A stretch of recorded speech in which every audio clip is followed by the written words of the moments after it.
Well, Coach, again, you've been talking for a long time about Cooper Flagg, so you know him really well, and you know the family. For those who don't know, how long did you coach him? So I've watched him play basketball and been a part of some parts of that journey of him coaching since he was, probably a kindergartner, coming to instructional basketball way back when. We used to do instructional basketball with like kindergarten, first and second grade kids. So my oldest son is a year older than Cooper. So growing up, they played together all the time. So I've watched his basketball journey from the beginning, really. So it's almost cliche to say that you see signs in a kid that young, but did you see signs in a kid that young? Yeah, I mean, like even when he was in second grade, like he was playing against fifth and sixth graders locally in our local leagues and our travel leagues, and you could tell even earlier than that, like that he was competitive. Like, I mean, with little kids basketball, we'd have running races and things, and he'd want to win. And so, like, you knew he had some desire and some competitiveness, and even at that point in time, he had long legs and long arms, and you could tell he was going to be, a pretty tall kid. So, but yeah, early on with basketball, like second grade, like he could play even against fifth and sixth grade kids and hold his own. Like he knew what he was doing, and like mentally, you could tell that he knew the game in limited capacities, obviously for a 7 or 8 year old, but you could see flashes even then of of how much he loved it and how competitive he was. And as he rose and he kept challenging himself and all that kind of stuff, and obviously you're close to the Flagg family, you knew he was special. But as he took on, for example, we were talking a moment ago about the World Cup team, as a 15-year-old playing for that U17 team, at first you're like, wow, this is big. Is he going to be able to do it? Yeah, like for sure. Like there were moments where we were like, okay, when's he going to run into, grown men, and that he sort of struggles against a little bit, but he always had the unique ability to just play against older, bigger, stronger kids and adults, and like I'll give credit to them. Like they always seek that out also. Like even him. Like he always played against older kids because they recognized that it wasn't good for him just to play against his own age group and not challenge himself. But yeah, like there were throughout those times where we're like, okay, he's going to try for USA basketball. Like, is this where he starts to struggle a little bit? And he just hasn't found that level, like which is amazing if you really think about that journey. Like even reclassing down to go to Duke a year earlier. Like most people, we live in a day and age where it's the opposite, where you're reclassing down a grade, or further away from your age group to sort of give yourself a little bit of extra time to grow into your body and sort of dominate those age levels. But they've kind of taken the opposite approach his whole life, where they've played against bigger, faster, stronger, better players so that he could, continue on his journey of getting better and improving. When you went down to, like you mentioned Duke, you went down to Duke a couple of times, you said. Yes. What was that like? For me personally, it was a bucket list item. Having, certainly grown up, if not a true, diehard Duke fan, but knowing about Duke basketball and the tradition that they have, and like being able to go inside Cameron Stadium was certainly what I consider probably a once in a lifetime opportunity for me. And so it was unbelievable, like to be in that environment and just hear, 9,000 fans, like the building almost vibrates. Like it's just an unbelievable unbelievable sports experience, I think, to be there. And you were you with the Flaggs at that point? Yeah, the second time we went, we sat right down in the same section that Kelly and Ralph sit in, right down. We were 4 or 5 rows off the floor behind the bench. That must have been amazing. Yeah. And what was the reaction to Cooper in that environment? It was pretty special. Like I think they treat all of their players there, in a different level. I think if you've never sort of watched them play or experienced them play, but yeah, I mean they certainly, there were a lot of Cooper fans in the gym, especially there. But you can tell that that on that campus that basketball, is certainly a part of the lifeblood of that university, and it was pretty special. And you were saying, how often do you communicate with the Flaggs these days? So we probably talk to the Flagg family almost on a daily basis. My wife especially, because my wife and Kelly, grew up playing basketball together here at Nokomis, and so they're really, really close. And I'm really close with Ralph, and there's a pocket of us that stay in touch pretty well, almost if not daily, probably not more than a couple of days, where we don't at least casually have some conversations. And it sounds like they've made a point of keeping those connections, not just because you're friends, but because, I mean, it sounds to me like it keeps them grounded. They rooted in their community, and it keeps them from flying away here. 100%. Yeah, I think Cooper appreciates that, probably as much as anybody is, knowing where he came from and knowing the people that he sort of grew up around, even these other guys that you just talked to. Like, I think he'll never lose a sense of where he's from and being connected to Maine, and obviously we're a part of that bigger, pocket of people that are really, really close to them. But I don't think they'll ever lose that connection with, where they came from and the people that, have known them their whole lives.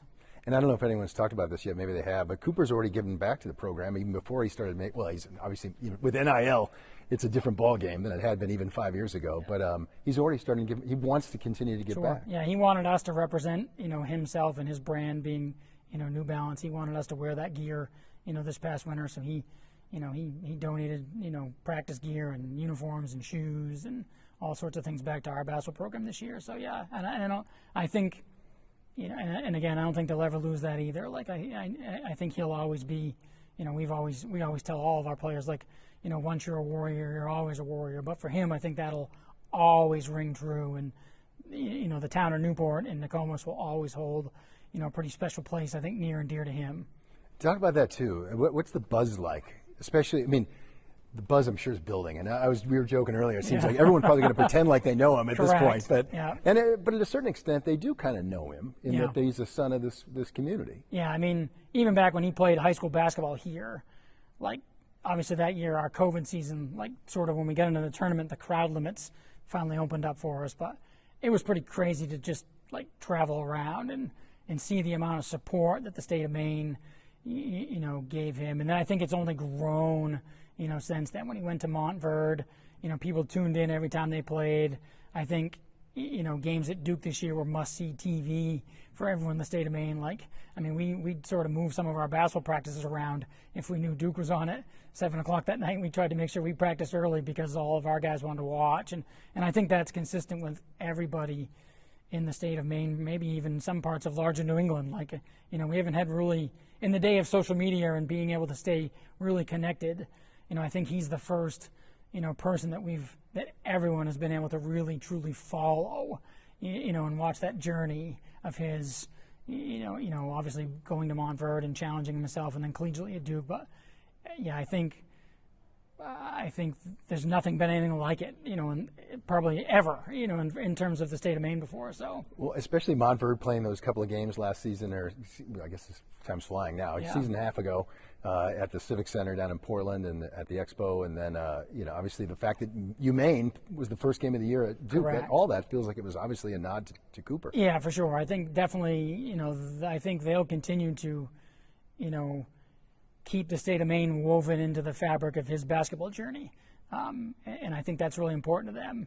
And I think they understand that, he represents, not only himself and their family, but for a large part, the values that I think a lot of Maine people have, and he has them, to his core. What do you think it's going to be like everyone's assuming, when the Dallas Mavericks are up there on this, with the first pick, and this Adam Silver's given the announcement that we're going to hear Cooper Flagg's name. But what's that moment for you? Somebody who saw him from, like you said, kindergarten on. What's that going to be like? Yeah, it's going to be an unbelievable experience. Like I think we all have thought for the last, 3 or 4 years that it was a possibility, or at least going to the NBA, was a possibility. And then the further along this year went, obviously the possibility that he could potentially be the number 1 draft pick has been talked about in a lot of national circles. So to sort of see that sort of come to fruition, it'll be a special moment for a lot of people, and he'd be the first one to tell you that a lot of people, have been a little small piece of his basketball journey. And, I'm certainly a tiny, piece of that experience, along with a whole other, team of people. But yeah, for me, it's just knowing them personally and, having my kids had a chance to grow up with them and knowing them so well, like just an unbelievably proud moment, for him as a person, and a testament to all, the work that he's put in and the sacrifice that family's made, traveling all across the country, challenging themselves, constantly pushing the envelope for him to get to this point. So it'd be just an unbelievably proud moment, and just a sense of pride for their family. And you were telling me a moment ago too, off camera, that you got a phone call from the Dallas Mavericks early on in the draft process. Yeah. What was that? Yeah, they called here probably a month ago, just sort of doing some due diligence on, looking at his high school background and asking questions. And, at the time I was like, do they have a real, chance of drafting Cooper? And, and here we are, right? And so it's just the surprise of that happening on draft night was unbelievable. I think people were shocked. Were there other teams calling as well? Yeah, I think there's been a lot of people that have reached out. Certainly, obviously he hasn't played basketball here for a long time, so we were a little surprised that they were even reaching, this far back into his, his high school career, because of the fact that he'd been to Montford and been on ESPN and Duke, and so there's, a lot of other certainly people, since he's been here, certainly people that they could contact that have been much more, recent in his journey. But yeah, like we've just been surprised here, I think, that people still want to know about, his time at Nokomis. So. What was it they were trying to find out, and what were you telling them? Yeah, just like character references, like obviously I think they, obviously NBA teams do their due diligence across the board with everybody they draft, but I think they were just double checking, the story that they've heard from everybody and making sure that, even as far back as his freshman year at high school, that those things were still consistent. And, they were just doing their due diligence on him as a person and him as a player. And, just, I'm sure at that level, they have to do everything they can and check all the boxes that they need to check. But they were just really kind of, I think, reiterating the story that I'm assuming that they've heard from everybody. And you were saying no red flags and Cooper flags passed. Yeah, no, of course not. No, he's as advertised. What you see is what you get. What everyone can see publicly is who he is. And I don't even think, even publicly, people understand how good of a teammate he was when he was here, how good of a person he was, how good of a student he was, how good of a school community member he was. Like, he's as advertised and then some. Like I said, with him, he's just a special human being, special family. Very, very proud of his journey. I can't wait to see what the future for him looks like and unfolds. And I think he'll stay connected. I think his influence on Maine basketball has only just begun. Oh, I did want to add too. You said you talked to Kelly and Ralph. It's fun. It's fun. They've got to be pinching themselves at some level. It's been a whirlwind for them. Like, I don't think any of us can imagine. Like if you try to put yourselves in their shoes for a few minutes, like the whirlwind of emotions that the last 2 or 3 years has been like for them, uprooting your entire family, moving, chasing a dream. Like a lot of people chase those things athletically, but for them, they've really chased it and it's come true for them. And, but it's been a lot for them to move across the country and live. I mean, the year that those two guys went to Montford for the first year, they lived in a dorm and their parents were still in Maine, right? Like at 16 years old. Like how hard that would be for most kids and how hard it probably was for them. And just to watch that pay off for them, for me personally, has been really, really special to watch them, sacrifice as a family and have it, have them be rewarded for it. While he was doing all this stuff, he kept his circle tight, and I think that really helped him to sort of stay focused on what was important. Yeah, for sure. I think the values that he learned growing up in the state of Maine, hard work, perseverance, people telling him his whole life that he might not be able to do something because he was from Maine. I think that fueled his fire. And and he's fiery. He doesn't always show it all over his face and his body language, but he is competitive of a person that you'll ever meet. Like we'd always get together in the summer and play, cornhole and can jam and those lawn games, and he wanted to beat you no matter what it was, and he's competitive. He's become a pretty competitive golfer, just on his own, and he loves sports and he loves competing, and it's just who he is to his core. So yeah, and I love hearing those stories too. Like when he came back and wanted to make a point of doing he and Ace did that kids camp last summer up at UMaine, and I think he just literally enjoys the fact he'd stop and pose for selfies and all that stuff all the time. Yeah, he's very grounded. I don't think he'll ever lose that, no matter how big, how big his journey takes him. I think he'll always be, grounded in those values of being from Maine and having grown up here, and he knows where he came from and how hard, people in Maine have to work, on a daily basis, let alone athletically. And I don't think he'll ever lose that. Fantastic. So.